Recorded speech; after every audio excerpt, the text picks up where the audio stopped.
got a real special guest for everybody tonight.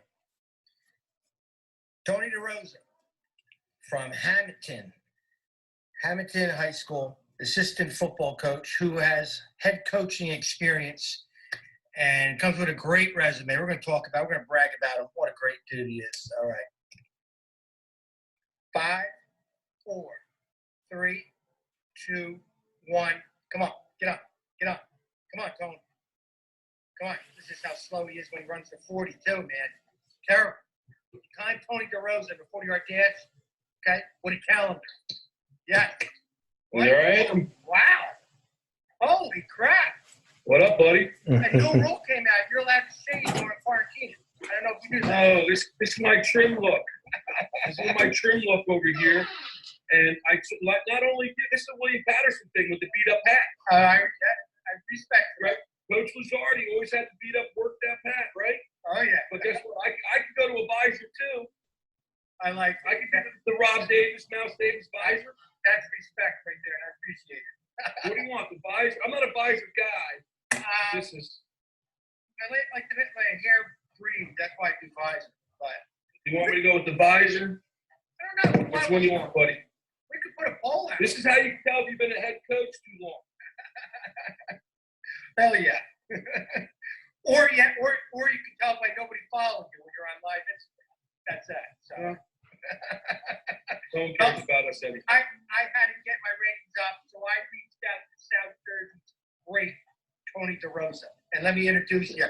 All right, for everybody out there in my program of Barney, we're going to talk about a North Jersey guy converted to South Jersey guy. My college teammate, loyal, dedicated, hardworking, great communicator. That's how he was on the football field, where he was a captain his senior year at William Patterson, and became a high school head football coach, and before that was a college coach, and now he's at Hamilton for 6 years. And I'll let you talk about your resume there, but you just won a state championship. How do you feel to win a state championship? Group 4. Yeah, Group 4, Central Jersey State Championship. We've been chasing one of them for a long time, and we finally got it. But being at a school like Hamilton, where, it's expected. Winning championships is expected at Hamilton. Yeah. And, with Coach Razzo and the whole coaching staff and all the players, we really committed ourselves this year. And you know what? When you work hard, good things happen. You know about that. Now, I know my buddy Ramsey, your principal, all right? Yep. How pumped is he on the sidelines with you guys? On the bench. He is. He's on the sideline. He gets fired up.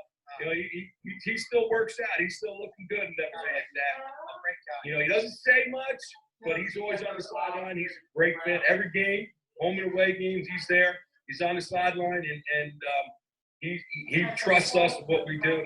And no better principal to work for. He's a great football guy as a principal. And that's what you want. You want to take a job.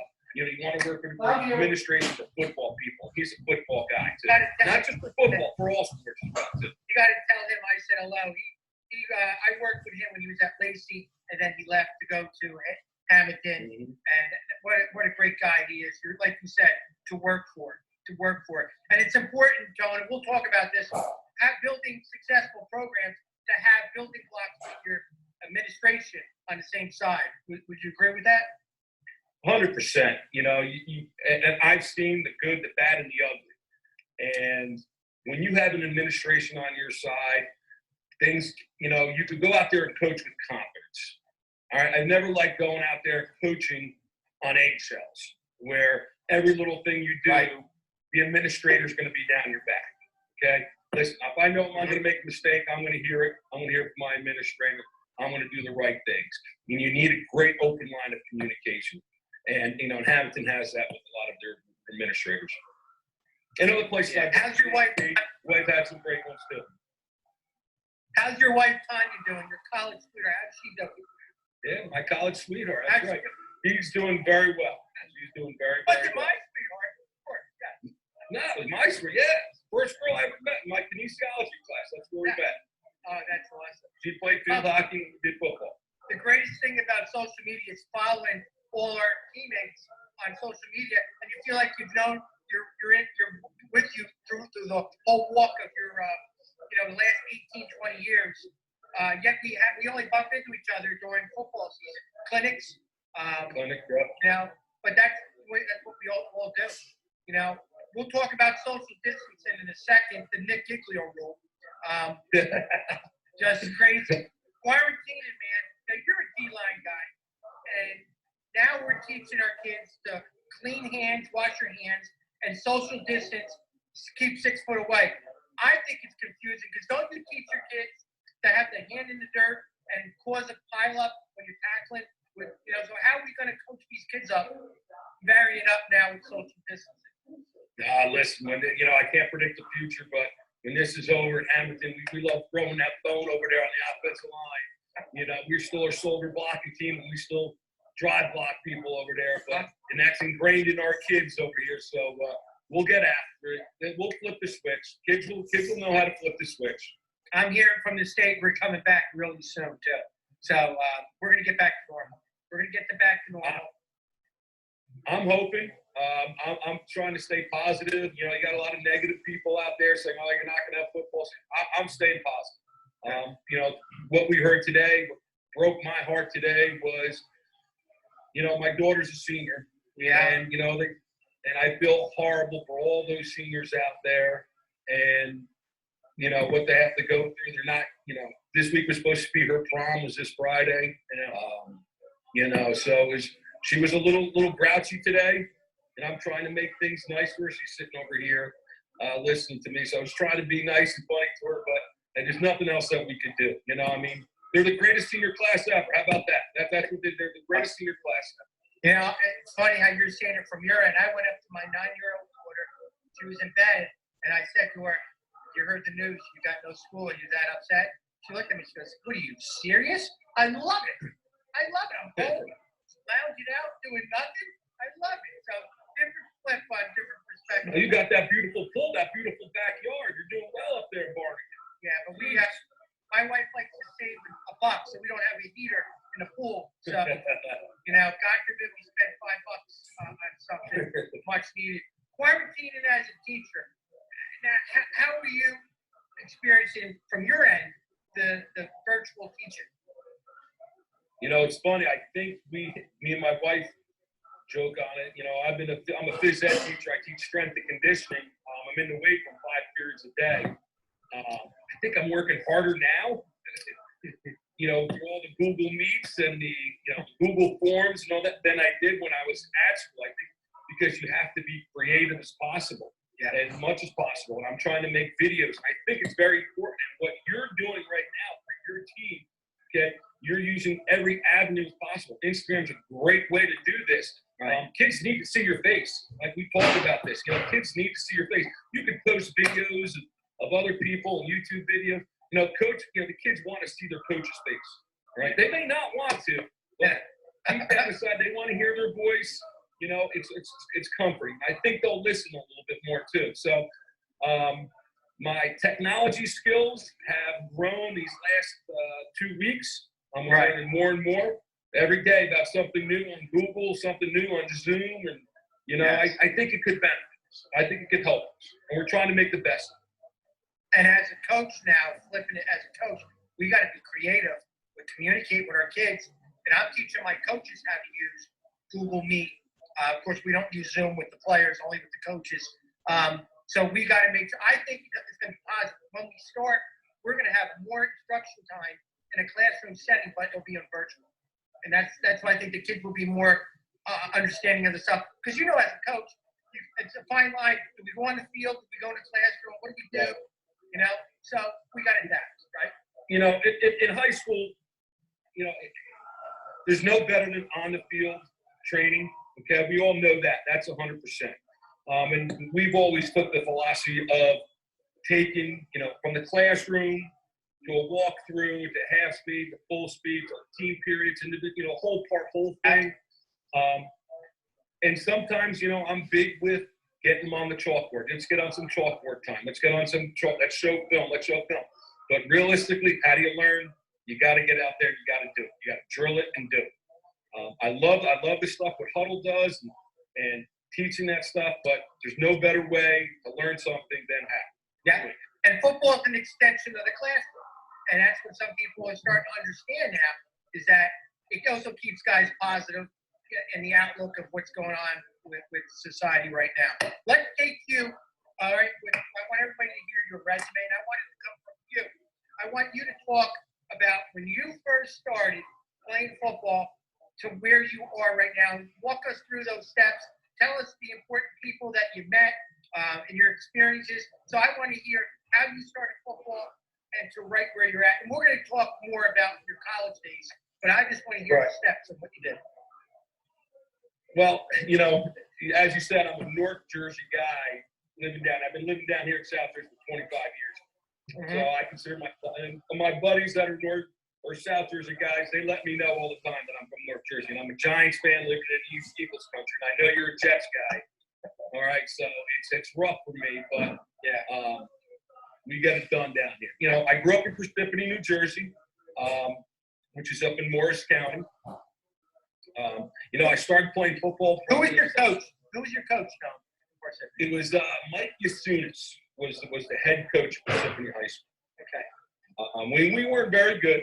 We weren't very good. We had, but Parsippany back then was a tight-knit community, hardworking, blue-class, collar community and stuff like that.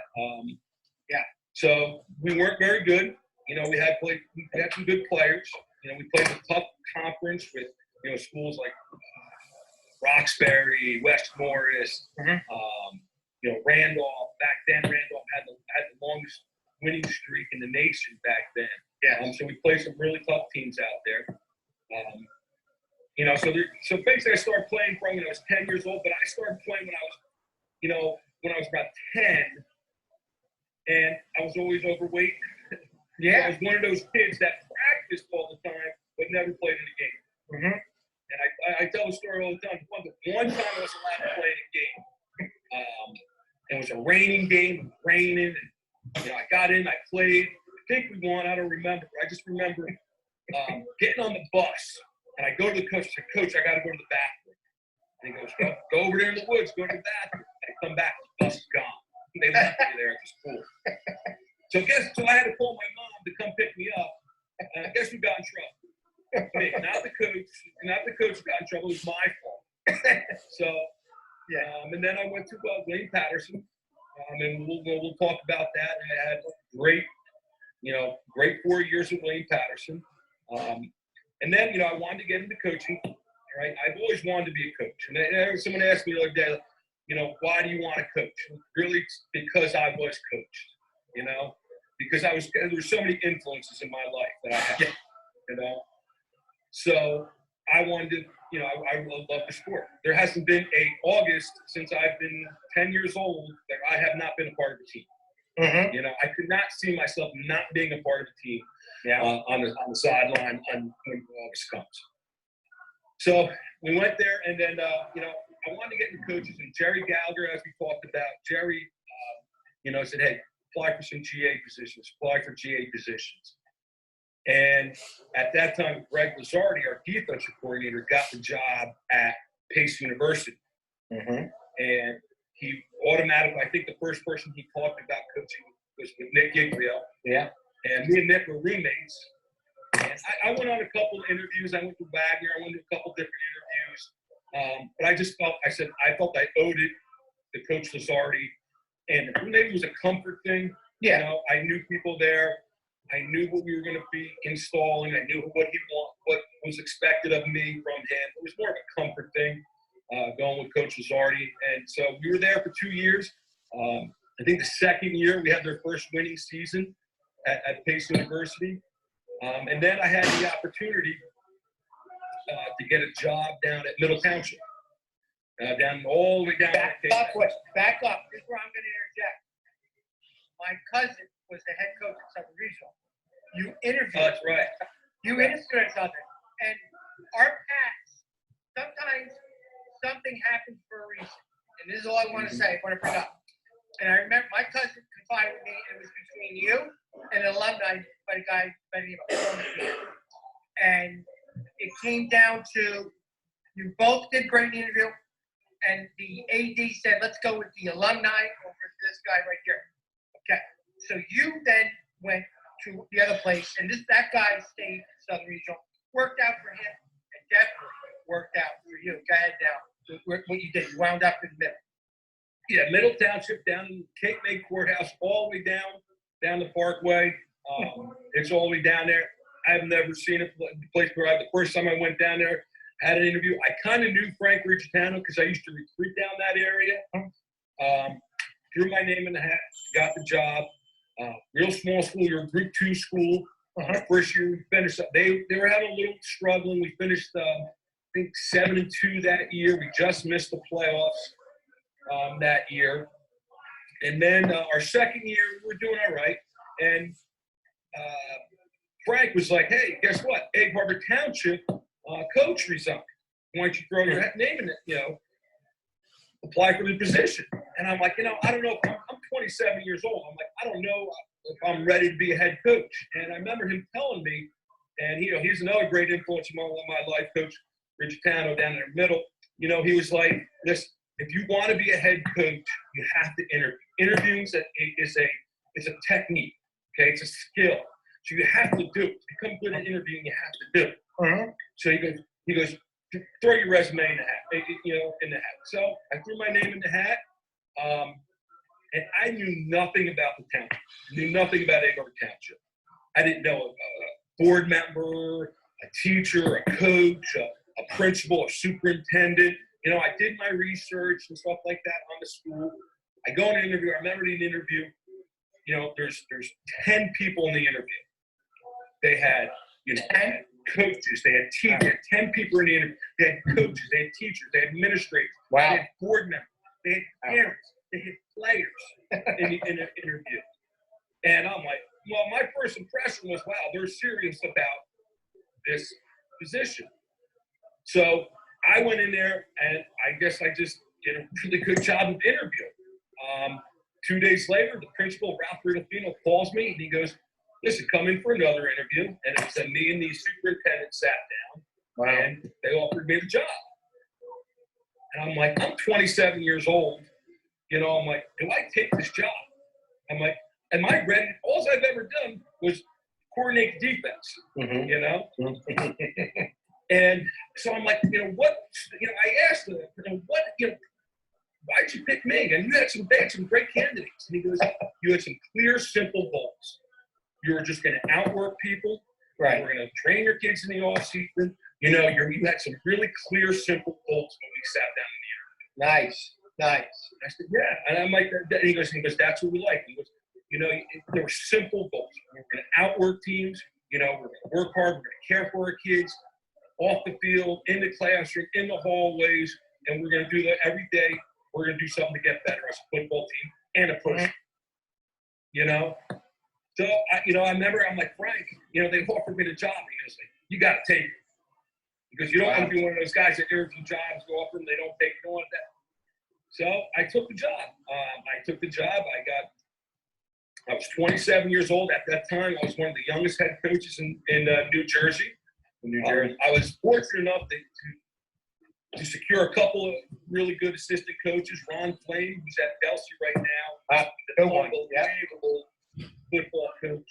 Yeah, I've learned so much from him. He's still one of my best friends. He coached with you for how many years? He coached me for 1 year at EHT.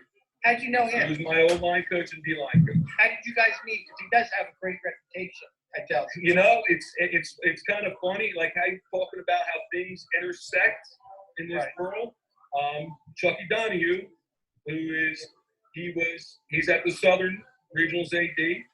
He was at EHT for a long time. He was a great coach, and that's when his dad got the job at Southern in 1998. So, I was going to hire Chucky, but, Chucky he was honest with me, and he's like, listen, if my dad gets the job, I'm going with my dad.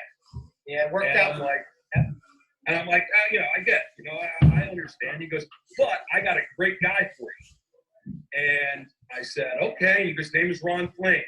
And it's funny enough, we played against Ron Flame because he was the same years when we were at 8 and played at TCNJ. Tom, I love hearing this stuff because we're talking about names of coaches that are big-time names in South Jersey right now, yourself included. Ron Flame is an outstanding O-line coach at Delsey. Outstanding. I mean, I love how hearing this stuff goes on. Go ahead. So, so me and Ron met. Like, I called him up and I said, Ron, listen, I have a position. I'd like to offer you the defensive coordinator position. I'm going to run the offense. You can coach the O-line. He goes, I'm more of an offensive guy. And I was more of a defensive guy, but I was the head coach. And I just felt the head coach had to coach offense. Right. I just felt that's what, maybe I was wrong, man. I don't know. So Ron took the defense. It was always on the offensive side of the ball. I took the offense, and I was always on the defensive side of the ball. Mm-hmm. And we went 7-2 that year, and we had a great group of senior class. A senior class that was really, really hungry to win. All right, and they just bought in from day one. They bought into everything that we put out there, and we were successful. And Ron, he had an opportunity to go to Delsey, and his story's written over there, what they've done at Delsey and stuff like that. And then the next year, I hired actually another guy from Buna, George Maxwell. Oh, yeah. Yeah. And George, that's right. You got me. George was with me for about 6 years. And we were very successful there. We made the playoffs. In 2001, we won our championship. We won the league title there and lost in the finals to a great Woodrow Wilson team. And then in 2009, we made the finals again. We were 11-1. We lost in the finals. Great team. 2019 was probably one of my best teams that I've ever coached. And we had tremendous athletes all over the place. So then, things kind of went, as you probably know, in coaching, it's you don't want everybody hating you, you don't want everybody loving you. And I had some people that were not liking the things I did, and maybe some people weren't happy with the way the program was going. Yeah, and there was a couple parents grumbling. Then I remember my AD said, "We goes, well, we want you to re-interview for your position." I said, I've been there for 13 years. I said, we've been to the finals, we won a couple championships. I said, we were young. I know we went on some downs. We weren't very good. We were 2-8. But we were competitive. We were battling in there. We were building. So I'm like, listen, my son was in 8th grade. I live here in Hamilton, about 20 minutes away from EHT. And I said, listen, a program that I've always loved and I've always tried to model my program over was the thing they were doing at Hamilton. So I said, let me give Coach Lancetta a call. And, the great Coach Lancetta was there for 27 years, and now he's at St. Augustine Prep. I said, I called him up, and I knew Coach Pete for a long time, and we would talk, and I said, Coach, listen, I said, I'll do whatever you need me to do. I'll be a hash mark for you, just have an opportunity to work, with your program there. And he was like, no, come on. He's like, come on. He goes, we'll get your position. So he actually, I coached the quarterbacks. So that was in 2013. I started coaching the quarterbacks at Hamilton. And then these past 2 years, and then he left. Coach Lancetta left. He went to Rowan. Yeah. For 2 years, and then he's back at St. Augustine. Yeah. And Jim Razzo, who's now the head coach, I was so happy that he got the job. He said, if I get the job, I want him back. I was so fortunate enough for him to, when he got the job, that he had the availability to hire me. And, he does a great job there with the kids, with the parents, and within the community. In Hamilton, football in Hamilton is real important. And it all starts with our youth levels, our youth organizations. We've had coaches, they're coaching down there for 25 years at the Hamilton Hawks, and we do basically the same stuff. My son, he knew this, he'd been blocking shoulders and blocking the P-gap and sweep since he's been 10 years old. Oh, yeah. He can still recite his rules. So, so now I'm here at Hamilton. I won our championship. I love working here. Coach Razzo is a great coach to work with. And that transition, I know we always talked about that transition going from head coach to assistant coach. Yeah. But I don't mind, trust me. His head coach is a little bit of an ego. See, you just answered my two things. I wanted to ask you, Hamilton, what makes it special? You just said your theater program feeds your high school and the communities rallying around, and being a head coach now, it's different. But you're rejuvenated. You get to coach not only your son, but your community where you live. So you've been like a cloud nine over there. It's awesome. Like you said, Barnegat on Friday nights is a great place to be. And here on Hamilton is a great place to be on Friday nights. Our kid, when you're a Hamilton football player, you're something special. And I can't talk enough about that. And it starts off with, really starts off with our youth program. The Hamilton Hawks and the coaches down there. They work, but it's based on hard work. Really that's our, we want to try to outwork teams. We're going to outwork in the off season. We're going to outwork in during games too. We're a lot. I always talk a lot of football with you. We're a lot different than you. We like to run the ball. And we play great defense. We want to run the ball as much as we can.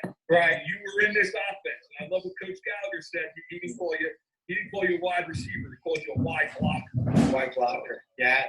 And you guys had a great run this year, winning the state championship. The Central Jersey Group 4 state championship, and you got a lot of guys back too, don't you? We have our whole offensive line back.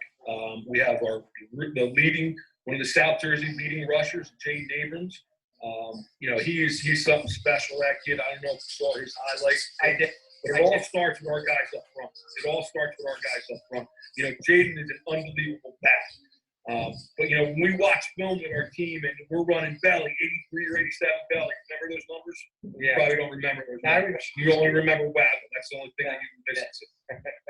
But we run belly and we score. We're watching the film. We're gonna congratulate the line first, and then we're gonna praise that halfback for that ISO block, and then we'll be like, oh yeah, good job on the touchdown. Good run. The guys that we're going to talk about more is the O-line and our backs block.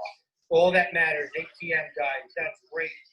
That's great listening to all different spots that you were at coaching. Now let's back up a little bit to your years. Well, college was the best 8 years of my life. For you, it was 4 or 5. 4. I did it the right way. I did it in 4. We're going to talk about William Patterson football and how we changed it, our group of guys. I say we, meaning a bunch of guys. Yeah. I have that right up. You can see all my pictures right up. That's your year right there. I got the same pictures, and Coach Gallagher wants that helmet back, too. Yeah. Ricky Rodriguez wants that helmet back, right? God rest his soul. So people that don't know William Patterson, before there wasn't a lot of tradition, and then your 4 years, I was 1 year before you, so it was like a 5-year cycle. We turned it around, and we had some great football, traditional winning. It was great with Coach Gallagher. We all bought in, and let's talk a little bit about those college days at William Patterson. Of course, you played defense, I played offense, and when you go to college, you split up and you're like 2 separate teams that played together on Friday nights, right? But we were very close, right? You're 100% right. You were a wide receiver, so I never saw you on the practice field. I'm very inside drill. You saw me in the end zone. That's what you saw. But maybe when you were doing the 5 minutes of Pascal, not the 2 hours. Yeah. You know what, Rob, is it's all about relationships. It's all about relationship. And those coaches already, Coach Gallagher, they put together, I think that, they recruited athletes, but they also, I think they recruited quality kids that came from quality parents. Most of our interactions, I can still remember Rob Davis, now for the players that are listening, that are the Barnegat Bengal football players right now. The biggest thing I remember with you, Rob, is I just remember you walking the 8 years up and down that whole quad area. And you always had your headsets on. Yeah. You always had your Walkman, that yellow Walkman thing. You know why? I didn't want to talk to anybody. I had no batteries in there. I was listening to music, and I was so consistent with Nick Niglio, the former head coach. Yeah. So I always wondered what was on your playlist. I remember it was like me and Bob and a couple other girls. Like, you just walk by, you'd have your books, and you're like, is he trying to get to class? Is he trying to ignore it? What is on that playlist? I had nothing. I had nothing in there. I just made people think. People don't talk to you when you have that stuff in here. Just like the kids today. The kids today have them in. I'm like, no, don't BS me, man. I know there's nothing on your ears. Oh, you started that whole trend. I did. So during that era, we had 16 guys that Coach Gallagher that were head coaches in the state of New Jersey, and successful head coaches, including yourself. From North Jersey down to South Jersey, we stayed in touch. We've helped our programs each by picking each other's brains and seeing each other. We just have a lot of respect for each other. But 16 guys and numerous other guys as assistant coaches. That was good era football. Really good era. I really just think it was what they instilled on us was, the love of the game. I think us as players, we love the game. We love playing, and that's why we give back. It's giving back to the game and giving back to the kids. Like I said before, I coached because I was coached. There were so many people that influenced me, that I want to be that influence now. Hopefully, I'm hopefully every day, I'm trying to coach somebody. Right now, it's a little bit different. Trying to find ways to do it. Yeah. But hopefully we're making an impact on these kids. We're making sure they're doing the right things. And hey, if they turn around to be a coach, great. If they don't, hopefully they become great fathers and great, community members. Coach, we talk about in our program, because when you go to college, you're not comfortable. So we always say in football, for us, we want to coach these kids feeling comfortable with being uncomfortable. And these guys go to college, and it's so easy to say, it's not for me, and quit. And they leave, and they deny it. But you go through that span of doubt, and then all of a sudden, I did it. We all did it. We all wanted to leave and quit. Maybe the same for me. We all had people that at home that were trying to call us in. And thank God we stayed with it, because we both would not be where we're at if we didn't stay with it. We talked about this today was, your senior year, my junior year, we were a better football team. Now, my senior year, we made the playoffs, and when we beat Union that year in the NCAAs, we talked about, listen, a lot of us were like, listen, we're losing a great group of guys. A lot of us, like the Craig Paskins, the Albert, we're like, are we going to come back? We were so committed to each other, that we didn't want to let the other guy down. And I think that was a big thing that we did. Like, I just remember, we thought that we didn't have guys missing practice or injuries, stuff like that. If you did, it was like you're letting your teammate down. Mm-hmm. So that was so important. I never missed a practice, because I felt if I missed the practice, I'm letting Joe Grossi down. And I'm letting Steve Corrigan down. I'm letting Scott Bogue down.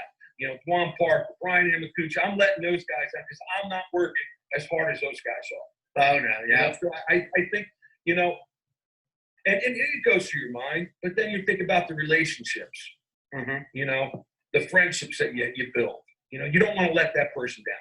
And I always talk, no regrets. You've had those kids, those conversations with those kids, don't get thinking about quitting. Yeah. Biggest thing, the guys, don't make a decision you're going to regret. I want no regrets in life. In my 4 years of college, I have no regrets. Those names that you were mentioning, all those teammates, man, just puts a smile. Every time you talk about somebody, we all just smile. We can talk about a certain kid on our team at college for an hour itself. We had so much fun, so much respect. Everybody from different parts of the world.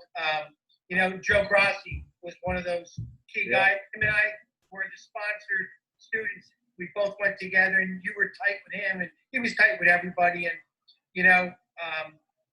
miss him a lot. Miss him a lot. Yeah, we talk about the one thing, what I love is how many players were in your wedding, how many of your teammates were in your wedding. Scott Bogue is the godfather of my daughter. You know, we were the best men in our wedding. You know, Nick Giglio was in my wedding, the social distancing king. You know, he was in my wedding. You know, so it's once again, it's the relationships that we build with these players. We had And such great. we all came from great families too. That was another important point. We came from great families.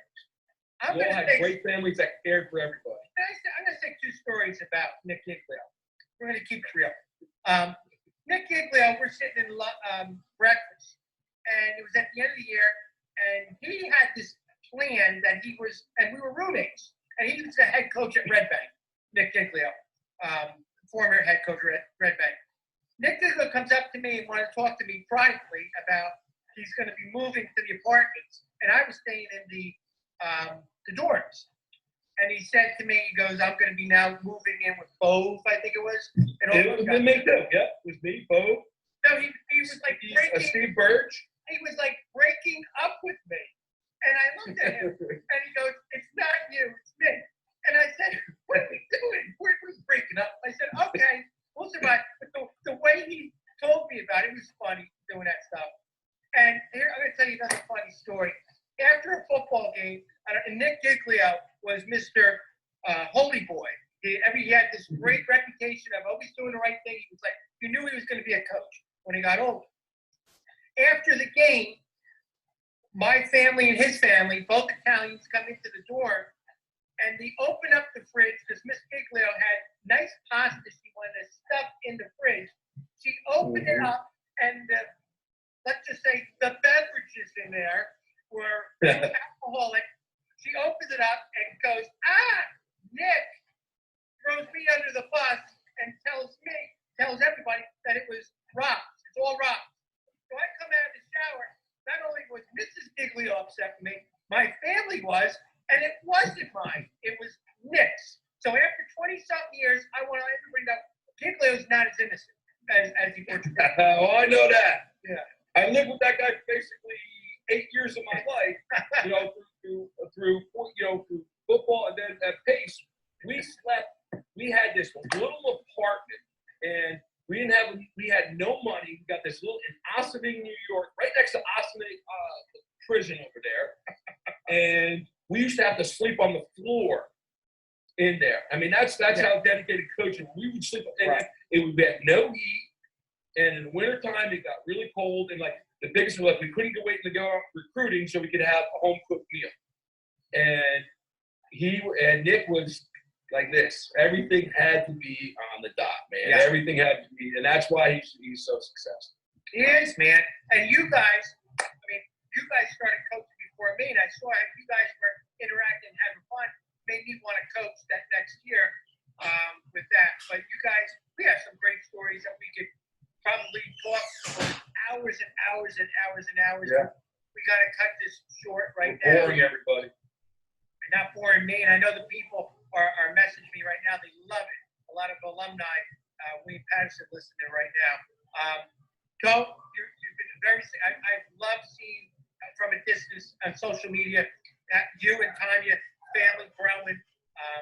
Your son, your daughter, of course, is graduating this year. I feel bad. I've watched all those posts you put of her and your son. You have to love being part of the community and watching them both go through the school system, right? Being there. I'm grateful. I'm grateful for been living here in Athens for 25 years. It's a great community, great town. I've met so many great people here, so many good friends, like real close. I'm almost as family, and they've really accepted me in here too. And couldn't be proud of my family coming through my daughter, my kids go through the school system here, and they're having the opportunity to coach here. Is pretty special. Yeah, I mean, you got to be around, because as a coach, it's tough to be around your family. It really is. It's tough to be around your family. I hear it all the time from the boss up top. My wife, my girls hate football. My wife hates sports. Thank God they appreciate me. They keep the door locked, so I know it's okay for my house. But It's So they not- send you down, they lock you down, they quarantine you down in the basement. Oh, I love it. Yes, I do. Mhm. But what I envy that you got to coach your son and be with your daughter in her all of her events too, and that's just as rewarding as winning a state championship, I think. That's you couldn't ask for anything more. I got to be able to cook, and you look at listen, the way things happen for a reason, like we talked about. If I was at EHT, I wouldn't be able to see my son play. I would actually have been coaching against my son. So things happen for a reason. Am I bitter? No, I'm not bitter. Did it happen for a reason? It happened for a reason. I moved on. I moved on from being a head coach to assistant, and I just want to try to be the best assistant coach I can. That's all I want to do. When you're the head coach, you have the final decision, right? You have the final decision. I don't have that now. Maybe it took me a year or two to get over that. Mm-hmm. But hey, be a great assistant coach. What do you need? You have to. Hey, you tell me to do something, even if I know it's wrong, I'm going to coach the hell out of it and make sure it's right. I'm going to do the best of my abilities. And if it's wrong, the head coach will tell you. I'm going to make a prediction. You got a lot of gas in the tank. Even though it doesn't define you, I think that you're going to have more opportunities being a head coach in the future. And I think you have so much gas in the tank. Hopefully for Hannington, you don't leave or wherever you go, but you have a lot in the gas tank, and you're well respected throughout the state of New Jersey. And I'm proud to call you a friend, a teammate. I use you on all my references, and that is that. I love. You mean your number one son, right? This is what you always do, right? I think this, if not the other finger, that's where the parents. Yeah. It's number one. Rob, you do a great job with this, man. I've seen you take that Barnegat program from what? Middle school, right? Middle school, you started that? You've done a great job building it up. I know you've been in the finals a couple of times. Yeah. You've had some tremendous players. Yeah. Tremendous players. Man, you know what? Things go in cycles, and it's about the process, not necessarily the results all the time. I really believe that as I'm getting older, I love the process. I really do. Yep. We work so hard for just 10 to 12 games, which last 12-minute quarters. We do. That's less than 1% of what we do as coaches. Is the games on Friday night. I know. That's 1% of what we do.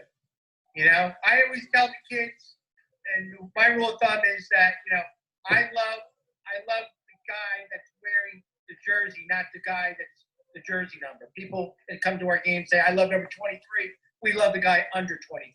And that's what we tell the kids. So, awesome, man. Why'd you have to use number 23? Because that was your number, right? Best number out there, man.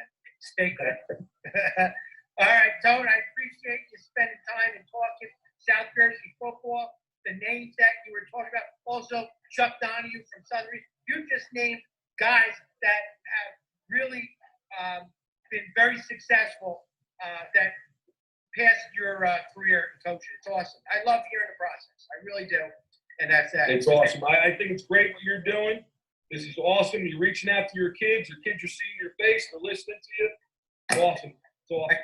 I got a face for radio. That's what they tell me. Yeah, true. You do. All right, buddy. Thanks a lot. All right, man. DeRosa, the successful coach at Hamilton High School. Thanks, Coach. See you later. All right. Get after it, buddy.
Yeah.